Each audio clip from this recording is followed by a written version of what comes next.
प्रयागराज महाकुंभ में वैसे तो हजारों की संख्या में संत महात्मा आए हुए हैं, लेकिन इनमें से बाहुबली बाबा लोगों के बीच खास आकर्षण का केंद्र बने हुए हैं। और सिर्फ आकर्षण का केंद्र ही नहीं बने हुए हैं, बल्कि एक बड़ा संदेश भी दे रहे हैं, और ये संदेश है पर्यावरण को बचाने का। बाबा हमेशा साइकिल से ही सवारी करते हैं। साइकिल पर ही उनकी गृहस्थी का सामान भी रखा हुआ है। बाहुबली बाबा महाकुंभ में कभी किसी पंडाल में जाते हैं तो कभी रास्तों पर रोककर लोगों को पर्यावरण के प्रति जागरूक करते हैं। बाहुबली बाबा पिछले 8 सालों से इसी साइकिल की सवारी कर रहे हैं, पूरे देश में यात्राएं कर रहे हैं, और उनकी साइकिल में हमेशा 2-4 पौधे रहते हैं, और ये पौधे लोगों को बांटते हैं, लोगों को पर्यावरण का संदेश देते हैं। और आप देखिए कि उनकी साइकिल में जगह जगह जो है वो नदियों को बचाने का, पेड़ों को बचाने का संदेश लिखा हुआ है। और ये जो साइकिल है यही बाबा की गृहस्थी है। बाबा रामदास का मिशन है धरती माँ का संरक्षण और प्रकृति से जुड़ने का संदेश। ऐसे में रोजाना सैकड़ों की तादाद में पौधे भी बांटते हैं। उन्होंने अनूठी साइकिल यात्रा के जरिए हरियाली और पर्यावरण संरक्षण का संदेश देने का संकल्प लिया है।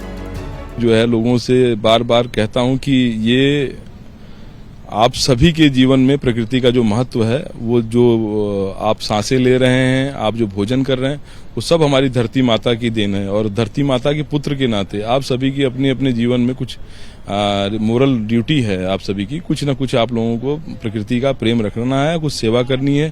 तो वो जो लोग कभी भूल जाते हैं अपनी शक्तियों को, तो वैसे जामवंत जी की ने याद दिलाया था हनुमान जी को, तो वैसे ही जो हमारे देश में आज हमारी मानवता मैनकाइंड्स के लिए जानी जाती है कि हमारा देश संतों का देश है।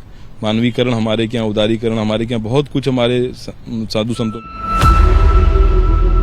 बाबा रामदास की तरह ही भगवान राम की नगरी अयोध्या से साइकिल से चलकर आए हुए श्रद्धालुओं का जत्था लोगों को खास अंदाज में पर्यावरण के प्रति जागरूक कर रहा है। इसी साइकिल के जरिए महाकुंभ पहुंचे हुए हैं, त्रिवेणी की धारा में आस्था की डुबकी लगाई है। साइकिल से आने का कोई खास मकसद?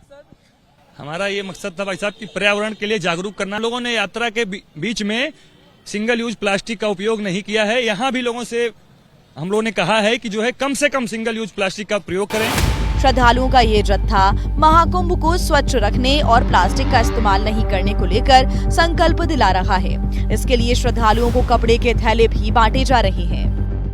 एक खास संदेश भी लेकर के आए हुए हैं कि पर्यावरण को बचाकर रखना है। और देखिए ये रास्ते भर इस तरीके के जो कपड़े के थैले हैं उसे बांटते हुए यहाँ पर आए हुए हैं। यहाँ पर इन्होंने तमाम थैलों का वितरण भी किया हुआ है और लोगों को एक संदेश भी दे रहे हैं। जय श्री राम, जय श्री राम, वंदे मातरम, जय